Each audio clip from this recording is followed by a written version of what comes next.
டெல்லியின் புதிய முதலமைச்சராக ரேகா குப்தா தேர்ந்தெடுக்கப்பட்டிருக்கிறார். நீண்ட இழுபறிக்கு பின் இந்த தேர்வு என்பது நடைபெற்றிருக்கிறது. இது குறித்த கூடுதல் விவரங்களோடு சிறப்பு செய்தியாளர் ராமகிருஷ்ணன் இணைப்பில் இருக்கீங்க. கூடுதல் தகவல்.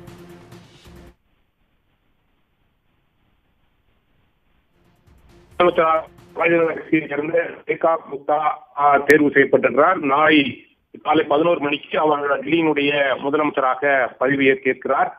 டெல்லியை பொறுத்தவரையில் கடந்த 5ஆம் தேதி தலைநகர் டெல்லியில் சட்டமன்ற தேர்தல் நடைபெற்றது. 70 தொகுதிகளை கொண்ட டெல்லி சட்டப்பேரவைக்கு 5ஆம் தேதி நடந்த தேர்தலில் 8ஆம் தேதி வாக்கு எண்ணிக்கை என்பது நடைபெற்றது. அந்த வாக்கு எண்ணிக்கையில் 48 இடங்களில் பாரதிய ஜனதா கட்சி வெற்றி பெற்றது.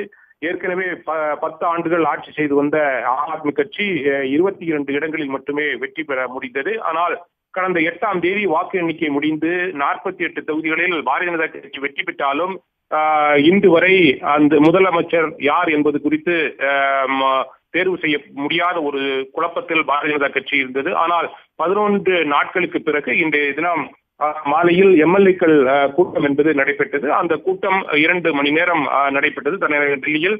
அந்த கூட்டத்தின் முடிவில் ஷாலிமார் பாக்கில் இருந்து எம்எல்ஏவாக பாரதிய ஜனதா கட்சி சார்பில் போட்டியிட்டு எம்எல்ஏவாக தேர்வு செய்யப்பட்டிருக்கின்ற ரேகா குப்தா முதலமைச்சராக தேர்வு செய்யப்பட்டிருக்கிறார்.